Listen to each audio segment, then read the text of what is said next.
दिव्यांगजनों ने जिन जिन उत्पादों को बनाया है उनको सेल करने के लिए अनेकों व्यापारियों को आमंत्रित किया गया है। हमारे विभाग का कर्तव्य है, हमारे विभाग की जिम्मेदारी और प्रयास है कि उत्तर प्रदेश के हर दिव्यांगजनों को काम मिले, सम्मान मिले, उनको सशक्त होकर किसी के सहारे पर न रहना पड़े। इस नाते हमारी सरकार दिव्यांगजनों के लिए अनेकों योजनाएं संचालित करके उनको सशक्त करने का काम कर रही है।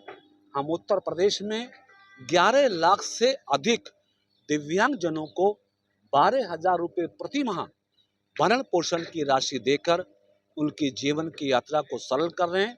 बचपन डे केयर सेंटर से लेकर विश्वविद्यालयों को संचालित करके प्रत्येक दिव्यांग को शिक्षित करने का काम हमारे विभाग के माध्यम से हो रहा है। हमारे प्रदेश के माननीय मुख्यमंत्री आदरणीय योगी जी का लक्ष्य और संकल्प है कि हमें उत्तर प्रदेश को सर्वोत्तम प्रदेश बनाने के साथ साथ दिव्यांगजनों को सशक्त बना के उनकी हर समस्या का निदान करके उनको सबल बनाना है, सशक्त बनाना है, ताकि दिव्यांगजन भी सामान्य जनों की भांति अपना जीवन गुजार सके। हजारों दिव्यांगों की पेंशन रुकी हुई है, परेशान है, क्या सरकार के लिए करेगी? एक भी दिव्यांग ऐसा शेष नहीं होगा कि जिसको हम पेंशन ना दे सकें।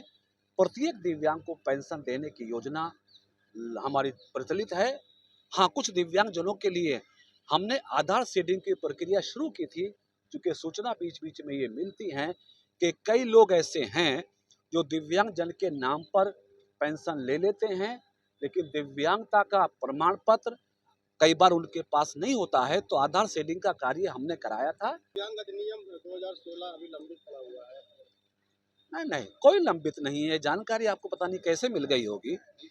दिव्यांग अधिनियम 2016 से नियमित रूप से देश में भी लागू है, उत्तर प्रदेश में भी लागू है, और हमने आगे बढ़ के दिव्यांगजनों की समस्याओं के लिए जहां हमारे पास दिव्यांग कोर्ट की व्यवस्था है, वहीं पर हमने मोबाइल कोर्ट भी लगाई हैं। उत्तर प्रदेश में लगा रहे हैं। बड़े बड़े शहरों में जाके दिव्यांगजनों की समस्याओं को सुनना, उनकी शिकायतों को दूर करना हम अधिनियम की पालना में कर रहे हैं। तो ऐसा कुछ नहीं है, अधिनियम की पालना हो रही है, दिव्यांगजनों को उसका लाभ मिल रहा है। और लेखपाल को न्याय कब मिलेगा? सभी को न्याय मिल रहा है, किसी को नहीं मिला होगा तो उसके लिए हम प्रयासरत रहेंगे। ज्ञापन भी आप दे चुके हैं, सब पर कार्रवाई बराबर चल।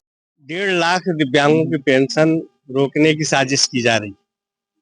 एनपीसीआई केवाईसी के चक्कर में दिव्यांगजन जो है बैंक और दिव्यांगजन सशक्तिकरण कार्यालयों के चक्कर काट रहे हैं। अगर मंत्री जी चाहे तो मैं प्रमाण दे सकता हूँ। केवल वक्तव्य देने से पेंशन नहीं आएगी। पूरा उत्तर प्रदेश परेशान है पेंशन के चक्कर में। 14 महीनों से दिव्यांग आंदोलन कर रहे हैं। मंत्री जी को भी ज्ञापन दिया गया। क्या किया मंत्री जी ने? मुख्य सेविका लेखपाल अभ्यर्थी आज भी आंदोलनरत है। ठीक है, नौकरी, रोजगार, स्वास्थ्य, शिक्षा, सुरक्षा की व्यवस्था सरकार क्यों नहीं कर रही? किसी भी सवाल का जवाब सरकार नहीं दे रही है। ना मंत्री दे रहे हैं, ना मुख्यमंत्री दे रहे हैं। दिव्यांग ट्राईसाइकिल बैसाखी के सहारे नहीं चलना चाहते हैं, वो आत्मनिर्भर होना चाहते हैं। उनको नौकरी, रोजगार, स्वास्थ्य, शिक्षा, सुरक्षा की गारंटी चाहिए। तो मंत्री जी कह रहे हैं भाई वो सरकार में है, कुछ भी कह सकते हैं, उस पर हम लोग क्या कह सकते हैं। लेकिन जो धरातल की जो सच्चाई है मंत्री जी को जानना चाहिए। पेंशन हो या और भी जो मांगे हैं, नौकरी की है, रोजगार की है, आखिर क्यों आंदोलन कर रहे हैं दिव्यांग 14 महीने से? सरकार क्यों नहीं ध्यान दे रही? हमें तो लगता है सरकार नाम की कोई चीज है ही नहीं उत्तर प्रदेश में। अगर होती तो 14 महीने से आंदोलन नहीं करना पड़ता दिव्यांगों को इको गार्डन लखनऊ में। हमारी तो अपील है आज भी मंत्री जी से कि अगर वास्तव में दिव्यांगों के हमदर्द है, दिव्यांग कल्याण मंत्री है, तो वो दिव्यांगों को नौकरी दिलावे। लेखपाल अभ्यर्थी, मुख्य सेविका अभ्यर्थी और जो भी दिव्यांग कोटा है उसको पूरा करावे। उनको नौकरी दे, रोजगार दे, स्वास्थ्य, शिक्षा, सुरक्षा की 100% गारंटी दे, तब हम मानेंगे कि सरकार हमारी है। और विकलांग से दिव्यांग बना देने से थोड़ा नहीं कोई आत्मनिर्भर बन जाएगा। आत्मनिर्भर बनाने के लिए रोटी, कपड़ा और मकान की जरूरत होती है, वो सरकार नहीं दे पा रही। बस दिव्यांग जन अधिनियम अगर किसी एक थाने में बता दे कि वो लागू है और उस पर FIR दर्ज होती है, उस पर कार्रवाई हो रही है, एक थाने में बता दे उत्तर प्रदेश के, मैं अपनी बात वापस ले लूंगा। किसी एक थाने में बता दे, छोड़िए कानपुर आए, कानपुर के किसी एक थाने में बता दें कि दिव्यांगजन अधिनियम के तहत कोई मुकदमा दर्ज हुआ है। एक भी मुकदमा दर्ज नहीं हुआ, उत्पीड़न की रिपोर्ट थानों में नहीं लिखी जाती है, दिव्यांग परेशान होते हैं। और इस तरह का आयोजन जो कर रही है इससे क्या समझे? कुछ नहीं है, सरकार जो आयोजन कर रही है, हम तो चाहते हैं कि अच्छे से अच्छे आयोजन करें। इस आयोजन पे हमारी कोई आपत्ति थोड़ी नहीं है, हम भी सहयोगी हैं इस आयोजन में, और हमसे भी जो बन पड़ता है वो भी हम कर रहे हैं। आयोजन होना चाहिए, मेला लगना चाहिए।